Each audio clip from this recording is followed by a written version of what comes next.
king, a tidal wave. Essence perfect, life looks brilliant. Give me more of this. I'm out of control, about to blow, and I've been caught in the undertow. So toxic, but I can't get enough. You bury me, bury me. Yeah, you bury me, bury me. You've got me hypnotized. Push me out of myself. You've got me hypnotized. I can see, I can hear, going crazy, but the light has got me hypnotized. You've got me hypnotized. Can get you out of my hand again.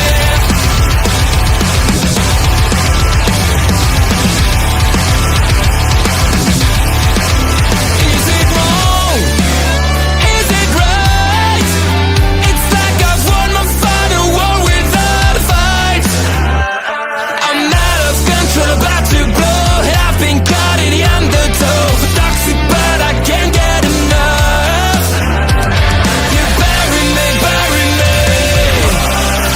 I know you bury me, bury me. You've got me hypnotized. Push me out of myself. You've got me hypnotized. I can see, I can hear, going crazy, but the light has got me hypnotized.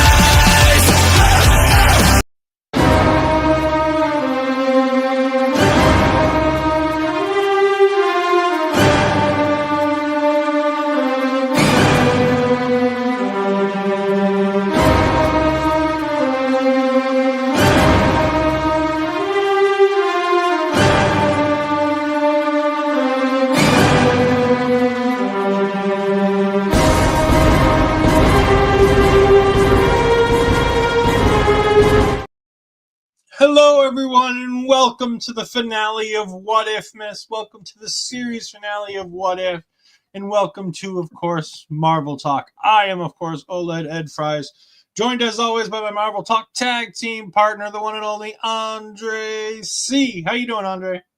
I am 2/3 of happy to be here, you know? I'm all the way happy. You are my 15th favorite Canadian, so that makes perfect sense. I'm all the way happy to be here. Anytime I get to do a show with Ed, unless it's point of view, I'm happy to do it. I'm joking.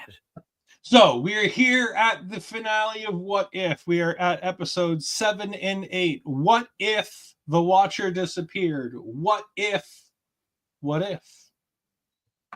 Yeah. What if? What if? What if? What if?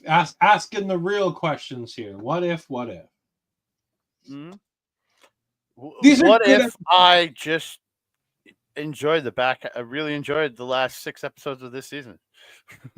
I enjoyed a portion of these episodes. I enjoyed everything from I enjoyed one, and I really liked 3 through 8.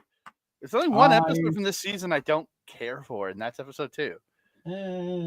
This season, I think this could have been really fun if the entire season was devoted strictly to furthering the plot of What If, What If. If they had spent time not doing the silly stuff and just doing the thing, I think there could have been, and I think that's season 1 of What If is perfect because it's telling a story from the very first episode to the very last episode. It's telling an actual story. Mm-hmm. What if season 2 and what if season 3 got away from that and they decided to just do stuff? Yeah, like if you really look at this, like at season 3 especially, the first 3 episodes of this season do not matter at all. Not even in the slightest. The only episode that matters episode 4 only matters. The only part of episode 4 that matters is the ending with Birdie's birth. Yes. And then episode 5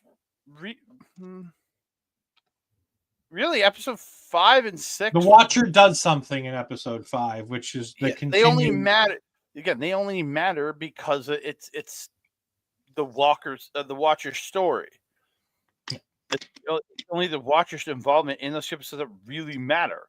So, and they're still great again, but they're the only like I said, I just wish that they made a change, and I don't know if this is something that was locked in before Marvel made its change. I don't know if this is Brad Winterbaum being more involved in things than he needs to be, but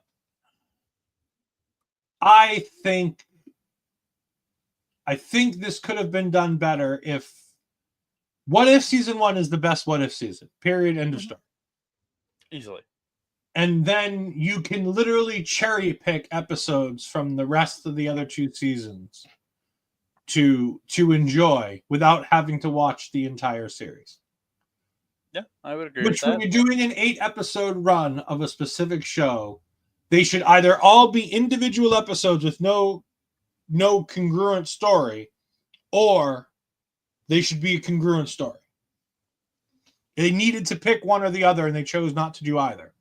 They have a congruent story in 4 episodes because of the Watcher's involvement, but they're still super independent of each other. The six of them are super independent of the last 2, but with 5 and 6 having little bits to add into a story. Yeah. I and again, season 2 had the same problem. There's so many just outlier episodes. In the end, really all that mattered from that season was the Captain Carter episode and the Kiari episode leading into the finale. Like the rest of that series, and again, not they matter, but they don't matter to the story as a whole. Which serialized television shouldn't be that way, and they make this feel like serialized television, and that's the difference between What If the TV show and What If the comics. What If the comics are one-off comics that you don't need to read anything else, and you can just read this. And I think What If at the end of the day drops the ball. At the end of the day, if I'm looking at What If as a complete 3-season thing, in my mind, it drops the ball. It had a really, really, really strong start in this first season, and then did fall off because I'll say this: season 2, to me, is the weakest of the 3 seasons. Yes, because by far and away. It has the least amount of episodes that I really find super duper. I'm really into. Like season 3 had at least half its season. To me, had 6. Had 6 really, really, really good or better or more episodes, and had a 7th in episode 1. That was quite good. And again, for me, the outlier of this season is episode 8. But again, nothing is close to what season 1 was. Season 2, it's a very cherry pick season, and even season 3 is a cherry pick season. But there's more good than bad, in my opinion, in season 3. I don't think if I were to do an MCU rewatch and I were to watch the things that I want to watch in the MCU going from start to finish, I would watch season 1 of What If and never watch any of the other ones. Legitimately. I can't. And then maybe I'd watch the Corey episode just because I like that episode. But I wouldn't watch season 2 with the exception of the Corey episode, and I wouldn't watch season 3 pretty much at all. Yeah, because for me, if I'd watch all of season 1, I would watch What If Happy Hill Could Save Christmas only if I was watching it on Christmas Day. That's because of the fun of it. I would watch Kaori. I would watch the 1602 and the finale of season 2, What If Strange Supreme Intervened. I would watch those, and then from this season, honestly, Emergence, because it was I think maybe the best done episode in this entire season. Was the away. It's probably the best episode of this season, and I'll say with the exception of 8. I think 8 is really cool. It's really cool, but I still feel for an overall story, 5 is the best episode of this season. Yeah, by far. I really enjoy it. And I would watch 5, 7 and 8. I wouldn't, as much as I really did enjoy the Wild West episode. You don't need to rewatch it. It doesn't need to be watched again. No.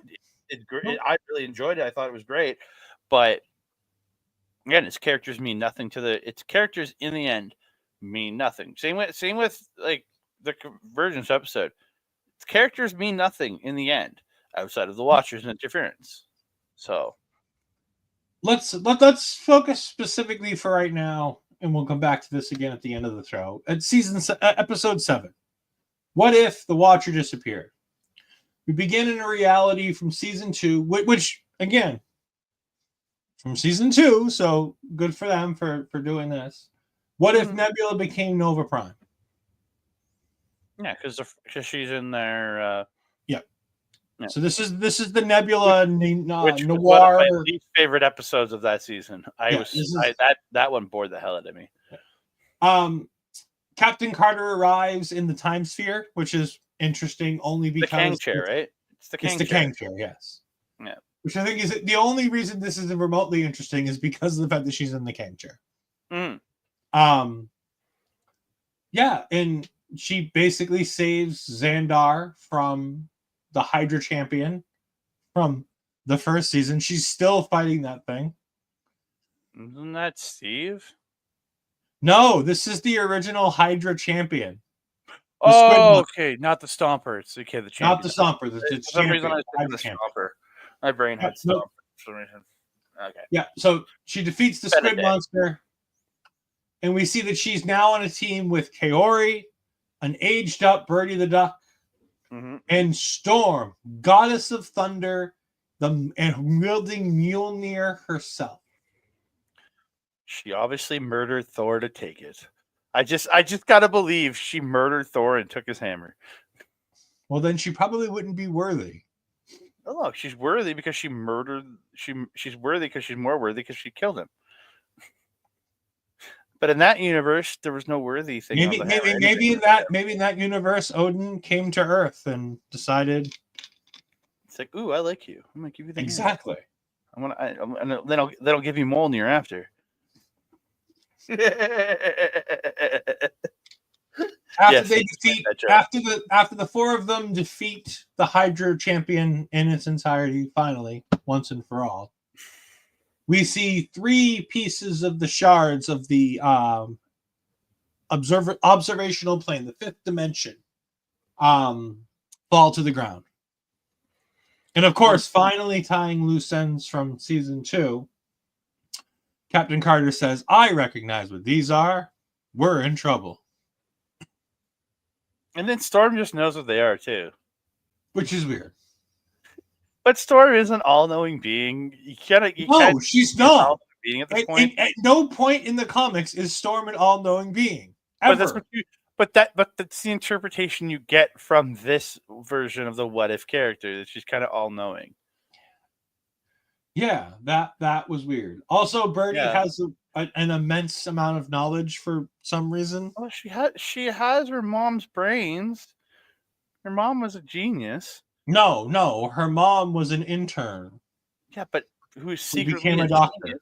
Have you seen WandaVision? She's a genius. No, she's just Darcy. She's a genius. Anyways, Darcy's a genius. The Eminence takes over the narration, which was fucking fantastic. Oh, I loved it. I loved it. Oh, so good. Jason, Lucius Malfoy narrating this episode was so good. Yeah. I do love how he changes a few things, and that we learn that Watchers, we kind of knew this, that they're sworn to protect their order and only observe. Which I think is interesting, because we've always known that they were there to watch, but we didn't know if there was anything more to that. And there is. They're meant to protect the plane of existence that they live on by maintaining the order of things, by letting whatever happens happen. Which I find intriguing. This isn't where we got the origin yet, right? Origin's on episode 8, right? Episode 8 is the origin. Okay. Yes. Yeah. And it's all blending together in my head.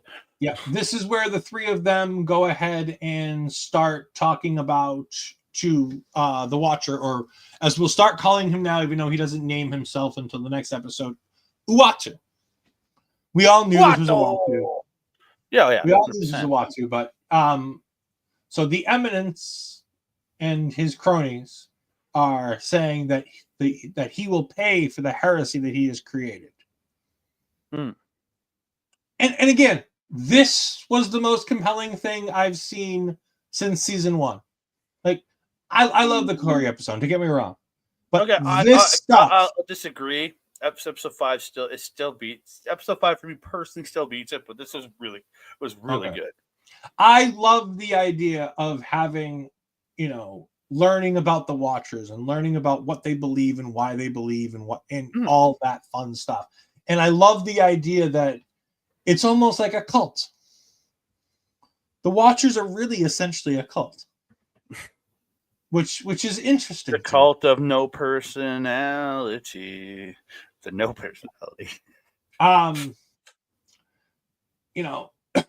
They talk about how they're, planning to make sure that nothing happens, and they're going to go ahead and destroy the heroes if necessary, if they invade the observational plane. Mm-hmm. However, this is when the heroes decide to try to do their thing to go save Uatu, which includes Birdie trying to use science and technology to do it. Mm-hmm. To which she has a dial on the ship, and she's trying to use the observational shard. Oh my god! And the dial has all kinds of shitty names on it too. They have to get to money. And Howard the Duck's face is in the money. Yeah, which is something because he never. That's great. It's great. It's great though. But of course, this fails. So Storm takes the second one and decides to use magic to access the fifth dimension via Mjolnir in the magic of the All Fathers and the All Mothers, which is something we've never heard before. But it's entirely possible that there would be a dimension where Odin was potentially a female. We know how Loki is gender fluid, or Hela became the all-knowing all mother in some universe. She became the all-knowing all mother in some universe. That's very possible. Yeah. But she calls on the All Fathers and the All Mothers of magic, both light and dark. It doesn't work, and it cracks the piece. So they're left with one shard. Well, it just disappears. It does. It disappears, yeah. We're left with one shard left. And for some reason, somebody has the wonderful idea to go get Infinity Ultron. Which, if you think about it, it was all leading to Infinity Ultron, if you think about it, because technology failed. Magic failed. What do? You get technology and magic together. This was really interesting. I like the idea that and again, it's nice to see them going all the way back to the beginning and doing this. In the beginning of this show, we were shown Infinity Ultron, who had the ability to go into this fifth dimension, to find the observational plane. Because he heard the call of the Watcher. Was that season 2? No, it's season 1. What if Ultron? Oh yeah, because the end of it, he gets taken out by Zola, and then it's Zola versus. And then Doctor Strange puts him in the little pocket universe. Yeah, okay, that makes more sense. Yeah. Makes more so sense. this is the end. This is episode probably 7 of the first season. It's that second to last episode. What if Ultron? There's 9 episodes in the first season, I think. Okay, so it's episode 8 then. But it's what if Ultron Supreme? Oh, what if Ultron won? Yeah. So they decide to go there, and this is interesting. I really like the idea of going back to this Ultron. This Ultron is slightly different. It's technically not the same Ultron we saw. It's another version of the Ultron that did almost everything that our Ultron did. But he destroyed his entire universe. He devoid the universe of life, unlike the other Ultron, who was defeated. But he was Yeah. So this Ultron, the biggest differences are that while he did successfully access the fifth dimension to destroy all life in the universe, he never heard the Watcher's voice, and that's how he accessed it. But Yeah. Peggy being Peggy, and the whole Captain America of it all, she can't stand to put other people's lives ahead of her own, so she goes ahead and tries to do this on her own. She steals the shard. She goes to Ultron, and he's really cool. Like, he's not trying to kill her instantly. He's confused as to how she exists. He's like, I destroyed everything. What are you doing here? Yeah. But it was great. I love this. They have a conversation. And the next thing we see is Peggy being taken by the Watchers. Mm-hmm. Ultron shows up on the ship with her friends. And they're like, what Captain Carter is, and he pops in and says, is gone. No, because that's the start of the next episode. Oh, is that the start of the next episode? Because he doesn't appear. They go to him. Okay. They go through universe to go to Ultron's universe to find her. Because they really started because he gets captured at the end by the Watchers. And then we go into the next episode, yeah. And then we get the Uatu. We get them. Then episode 8. What if? Okay. So now we're on episode 8. We see Uatu taking his oath for the first time. Him and the Eminence having a conversation. I love this scene so much. Yep. It just made sense. It's like he was just a dude who just happened to have a big head. A dude with a big head before that, and before he made that promise, and it's just like, that's cool. It's cool. I'd like to think that there's just this there's more to this story, and I'd like to find out. There's a little more to this origin story that I'd like to find out, because I don't think it's just a dude with a big head. I think there's it's some sort of race of people who are destined to be Watchers, and like I said, it's kind of more like a cult. Oh no, they're the same race, but of his race, he was a normal man of his race that was chosen to be a Watcher, and that's what I find fascinating. I'm not saying he was just a regular human. Okay. But he's just one of many of his race that obviously not all of them are Watchers. They are a race that are chosen, that certain ones are chosen, because there's only 4 of them as far as we can see. Yeah, I guarantee there's more. Yeah, but I feel like it's like the Guardians Voa. There's only a certain amount, but there's more of that race out there. They're just not all they're not powered to that thing. It's just like there's certain ones that are chosen to be Watchers. The rest just exist in there to hopefully bring the next generation of the eventual Watchers, things like that, which I like, which is really cool to me. Yeah. So we then fast forward back to the present, where Uatu is being held on essentially trial by the other 3 Watchers that we see here, for his intervening to help heroes and to save a multiverses. To which he says that's what we're supposed to do, and to which they say no. Our job is to observe, and to observe only. We don't do anything. We don't intervene. We do nothing. We sit here and we watch. They claim that he's made many transgressions, but the biggest transgression includes Peggy Carter. And then we cut to Ultron, because we get the reveal of Peggy after we find out that he didn't kill her. I'm pretty sure, or am I wrong? Kind of. I think it's a little bit of all of it. We can include that here. Yeah. Well, let's finish this, and then we'll go back to Ultron. Yeah. So the Watchers bring her in, and they're going to execute not only Uatu for his breaking of his oath, but because of the fact that he kept intervening with Peggy Carter specifically, they're going to also kill Peggy Carter, and they're going to erase her from. Well, no, we'll get to that later. Yeah. So they're going to destroy Peggy Carter. And this is where we have to now jump to Ultron, because things need to, So the Ultron is fighting off the good guys because he says that Peggy Carter is gone. They assume that meant that he killed her, when in fact he was literally just trying to tell them that she was gone. He did nothing wrong. She got taken. He's going to help them. And I love the time. He's like, stop, and he just floats them all with the time stone. I'm like, yes, that is exactly what needed to happen in that point, and they did it perfectly. Yeah, I loved it. I loved it so much. Episode 8 is nearly flawless. To be honest with you, it's nearly flawless. Yeah, there's nothing wrong with this episode, even in the slightest. I just feel like I like certain characters from 5 better. That's why I like that episode so much. I agree. Like I said, I love 5. Don't get me wrong, but this is a nearly flawless episode. There's almost nothing 100%. wrong with what they did in this final episode. Yeah, I agree with you. Infinity Ultron starts fighting off the Watchers, trying to hold them off so that Uatu and Peggy can get away. Sacrificing himself, saying, this is what I was designed for, to protect, which goes all the way back to the original Ultron.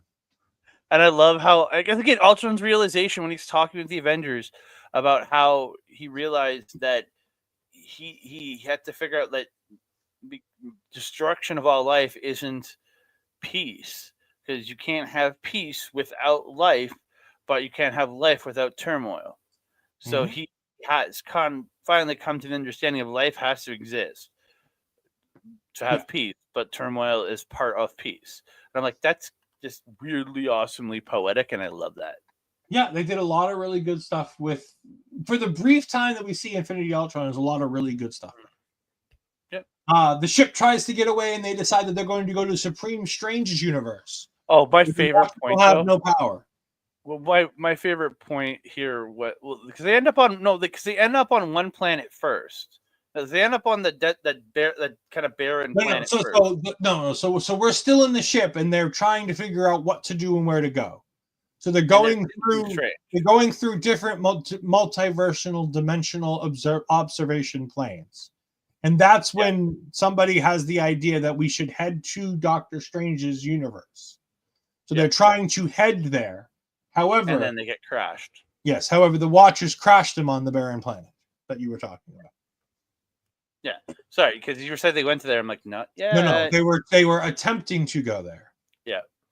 Yeah. And then the Watchers just flat out overpower them. As they should. The Watchers are severely underpowered in most of this. So I thought it was fun that we finally get to see what they can do. And the only reason they survived, the 4 of them survived here, is because Uatu's using his powers to protect them. Because you can see him using like that green glow protecting them, but they're still being hurt. So, yeah. He then convinces He then convinces them to take the oath of Watchers to become Watchers themselves. Which I guess is only the tiniest little flaw in this episode. Like I said, it's almost flawless, and this is where it almost loses me. But how else do you get them on the same power level? I agree. That's the thing. There had to be something, and there was no way to do it otherwise. I understand why, but it's still, like I said, the slightest flaw. Now the look of these they had, like Captain Carter's Watcher powers, like armor Watcher power, is so cool. And then the Watchers all power up into their fight suits are dope as hell too, with all the Watchers in their fight suits, all the regular Watchers. That's so good. But like Birdie being able to glowing gold, just the different, all the color, her shield with it being gold and blue now was pretty dope. Yeah, there was a lot of really fun stuff here. This becomes an all-out battle between 3 Watchers taking on 1 Watcher and 4 mini Watchers. And it's fun. I feel like their Watcher powers are strong, but not quite unlocked. Because they don't know what they're doing with them yet. So it's like anybody else who's learning something. You have a skill, but your skill is, it's a newbie skill as opposed to an experienced skill. They're the Power Rangers in the first 5 episodes of the season, rather than the Power Rangers at the end of the season. Yes. However, speaking of understanding exactly what your powers can and can't do, we then see the Eminence, the Incarnate, and the Executioner essentially almost become the living tribunal. And they float in the sky, and all three of them spin so fast that they become one being. Mhm. And they decide that they are going to erase every variant of each of the heroes from every universe.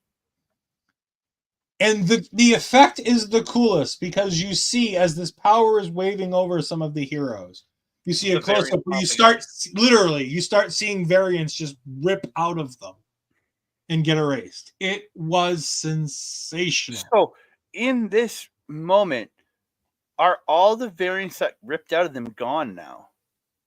No, No. because Are they officially we'll gone? we'll talk about that in a minute.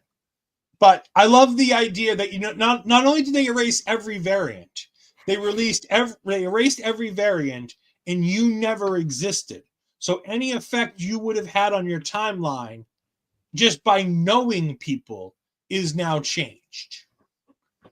Hmm. So if you bring this all the way back to Steve Rogers may never become Captain America because without knowing Peggy, he never become, like, in our universe, in the MCU, if this were to have stood, Captain America Steve Rogers probably doesn't become Captain America Steve Rogers because of the fact that Peggy's not there to suggest him to the general, and the general might be able to overtake Erskine on the decision to use the dum-dum guy as opposed to Steve. I was literally about to say Dum Dum Dugan wasn't there, but then I No, realized not what you Dum-Dum meant. Dugan. I realized you meant the dumb guy. Yeah, the dumb guy in the Captain America movie. All I could think was Dum Dum Dugan though when you said Dum Dum. No. Although that would have been interesting. What if Dum-Dum Dugan was Captain America? That would have been a cool episode. That would be a great what if. Come on. But Neil anyways. McDonough voicing Captain America? Come on. So, but like things like that, like that's instantly where I went to, and that's what they wanted us to do. Like, not only, and really, it only affects Storm and Captain America Peggy Carter for us. Because Kihori has no variants that we know of because she's a created character for What If. Birdie is the same. One universe. Yeah. Well, And there might be multiple universes with her. We saw multiple versions of Kaori and multiple versions of Birdie. But we don't know what they are, so we don't know anything about it. So the only two that matter to us in that respect would be Storm and Peggy Carter. Yep. This is where Peggy Carter decides, no, this isn't going to happen. And she literally does it by saying no. Yep. And she gets the strength and she propels herself using whatever power she can to sacrifice herself to destroy the Watchers' plan. She pushes herself into the three Watchers. Cosmic Carter. Yeah. She literally starts glowing all like different colors, which is really good. Then she goes gold, but then she goes into a different color right before she turns into another like a multitude of colors before hitting them. Yeah, it's incredible. And again, watch the episode; it's well worth it. Mm-hmm. And then everybody is transported to the universe of Strange Supreme, where Strange Supreme doesn't live because nothing lives here. However, every atom of this universe is made up of Strange Supreme. So he has all-knowing rights, even overtaking the Watcher's abilities. And the Eminence, tries to take his vengeance again, but realizes he has no power. Mm. And again, which is really cool. Because it leads to a really cool conversation between Uatu and the other Watchers, where he explains, look, we can only continue watching by learning the beauty that is the multiverse and taking the lessons from them. Mm-hmm. And that's essentially the end. The heroes hold a funeral for Peggy Carter, and Uatu ends the series with essentially the same thing that we've always heard, but because we haven't heard it for this episode and the last episode, we hear it from him one more time, space, all of that. But we see a bunch of different variants that Go ahead. could have potentially existed. A 6-armed Spider-Man, which does exist in the comic books. And actually exists in the Spider-Man cartoon show. Yep. It's basically Spider-Man with Doc Ock powers.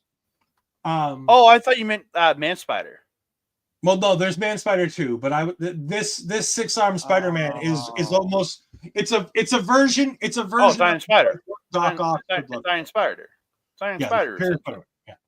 But he had normal arms as opposed to the robotic arms. Yeah, it's weird. It's a mix between. So it's Man Spider. So it's Man Spider. Sort of. Yeah. It wasn't like here. I'll pull up the picture. It's not Man. It's Man Spider before he It's when Peter in the cartoon Peter grows the extra 4 arms. Yes, I understand. Then he turns into Spider. It's. I know what you're trying to say, and I know what you're trying to. I need to see this because I don't remember the visual. I know. I'm pulling it up right now. Give me 2 seconds. 1, 2. All right, where is it? I'm kidding. Shut up, dude. I said I'm kidding. Upload here. Like it's not Man Spider. It's a Spider-Man with 6 arms, but it's completely different from Man Spider. Okay, but you can't. It's Man Spider before his Beast transformation. This is Man Spider before the Beast because there's still 8 limbs. Like I said, it's basically the superior Spider-Man with the Doc Ock abilities, but it doesn't have the robotic arms. It's normal arms. Like I said, that's why I was trying to say it the way I said it. Yeah. You kept going to another version. Samurai Ghost Rider. That would have been cool as hell. Mm-hmm. Riri Williams as the Punisher. That sounds really interesting. Yeah, an Iron Man variant styled Punisher. It sounds really dope. Mm-hmm. Imagine the guns. Blade as Moon Knight. That's a way better version of Moon Knight than we got. And this character is apparently supposed to be part of the Marvel Zombies in 2025. Oh, Blade Knight? Blade Knight apparently is potentially one of the characters for Marvel Zombies. Weapon X Thanos. Sweet, Thanos with an adamantium skeleton. So that's cool. Kingo, Iron Kingo. That sounds awesome. Just imagine Kamal on Johnny with an Iron Man suit. That sounds great. Sorcerer Supreme Hulk.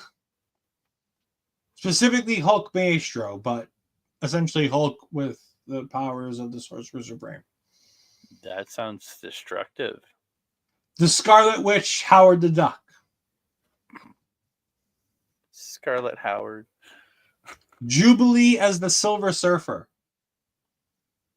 Yeah, that one doesn't really intrigue me much. I kind of like that idea. I'd be down for that. I'm a big Jubilee. I'd be down to watch it, but it's one out of everything you said. It's one of the least appealing ones to me. Shang-Chi as Star-Lord.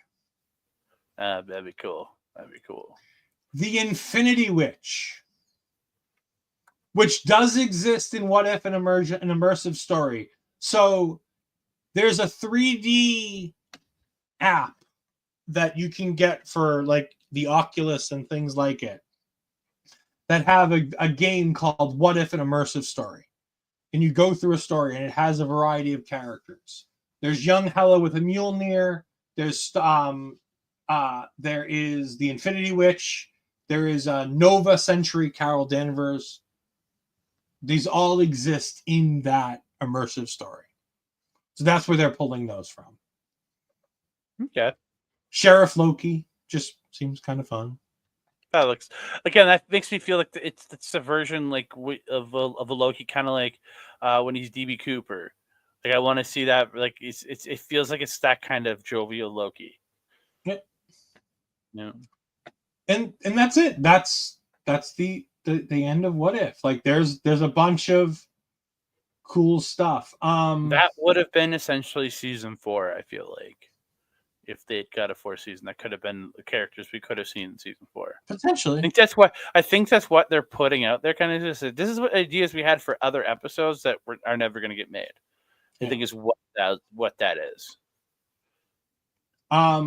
Cool. I will also say that some incredible people at Screen Rant have actually found some Easter eggs as when they were erasing every one of the versions of the characters. We do have some of those versions.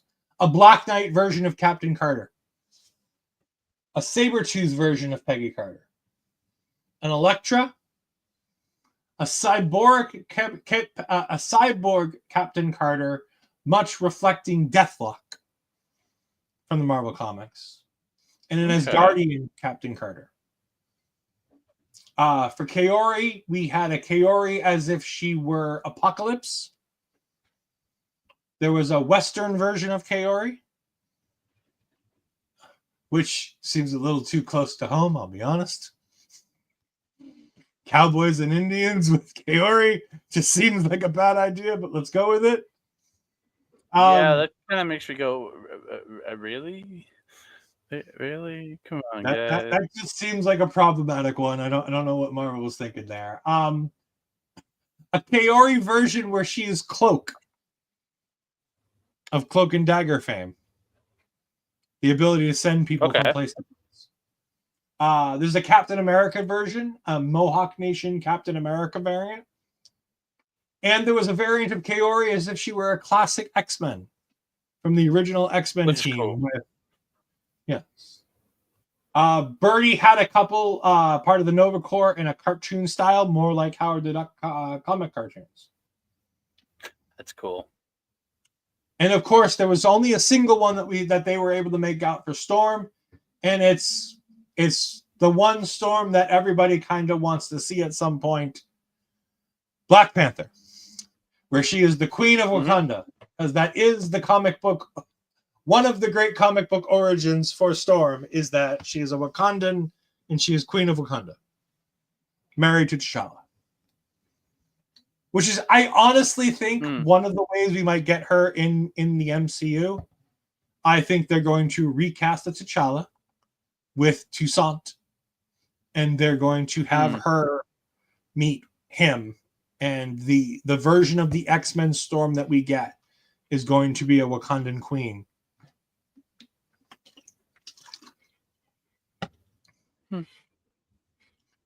There's one more of those what ifs you were talking about, and it's Skrull Captain America.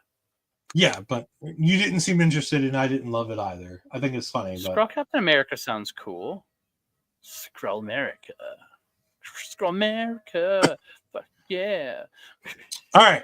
Well, like we said earlier, What If took some amazing shots. It did some amazing things.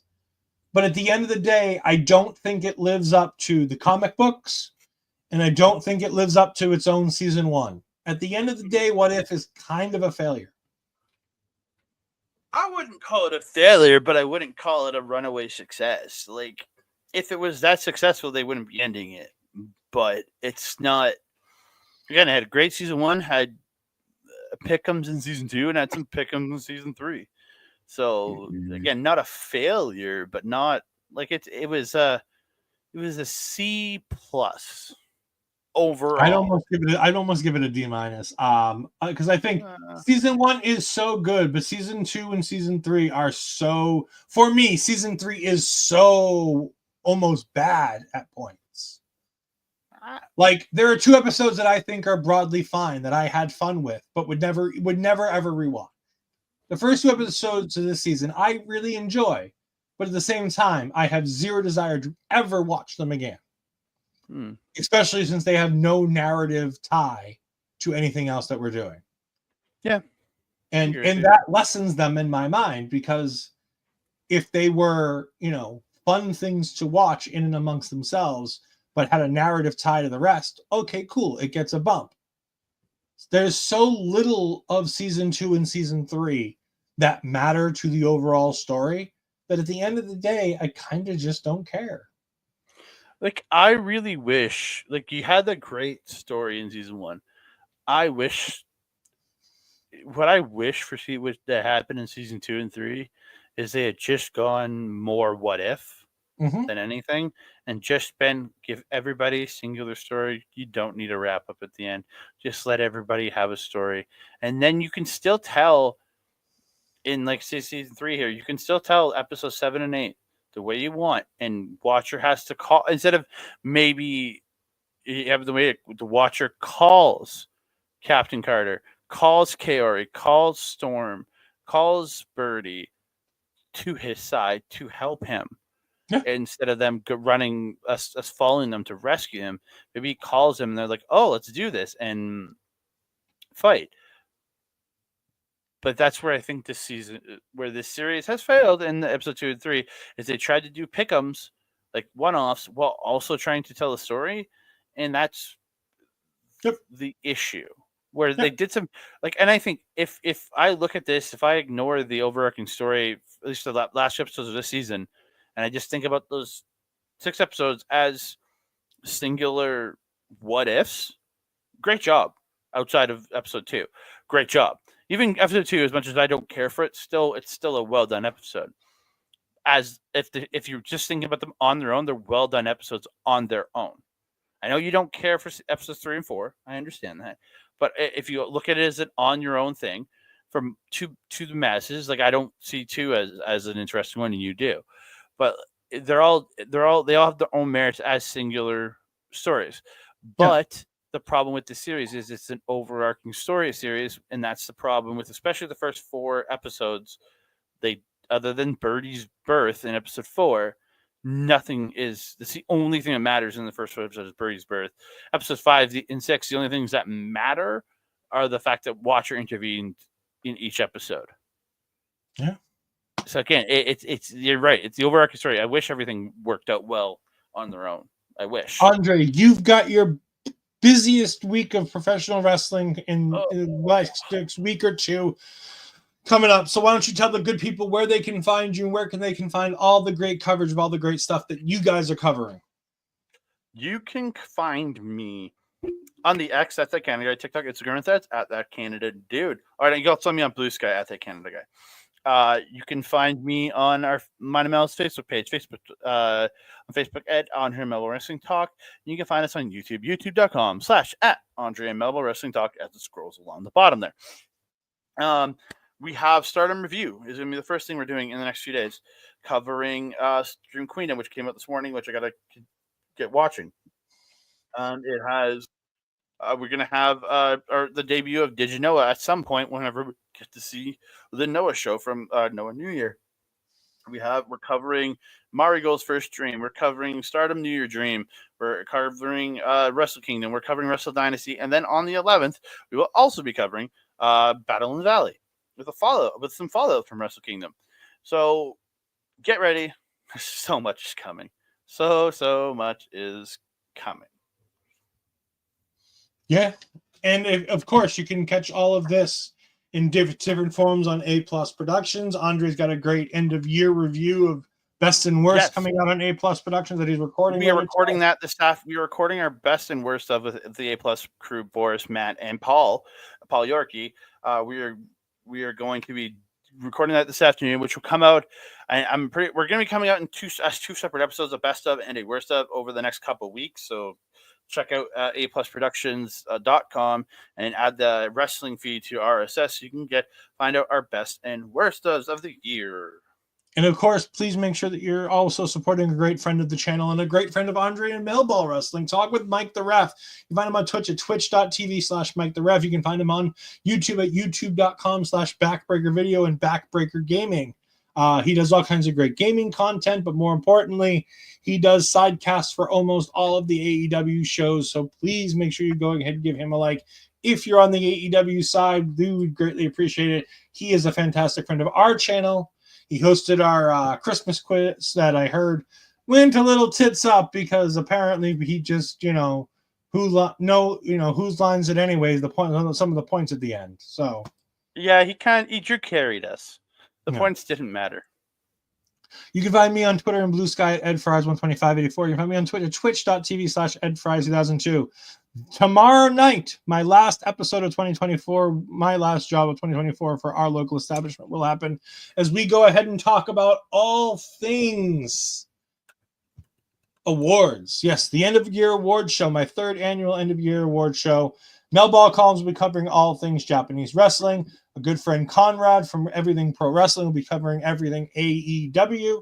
And of course, the ladies of the Honor Ramble will be back one more time as a duo to go ahead and talk about all things Ring of Honor, while I, of course, take on the helm of WWE. And unfortunately, I'm going to make both Mark and Astrid very happy campers with my end of year, some of my end of year awards. Oh, you're about to be nice to Gunther and Dominic Mysterio, aren't you? No, fuck Dominic Mysterio. I was nice to him last year.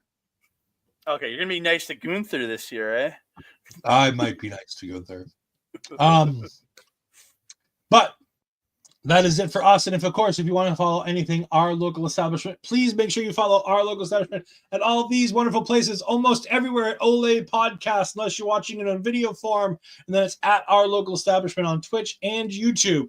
Thank you all for joining us. We greatly appreciate it. We will see you in the new year with Marvel Talk as we go ahead and have a very busy 2025. And maybe we'll make a video about just what we're doing in 2025. Until then, I've been Ole Ed Fries. This has been Andre C.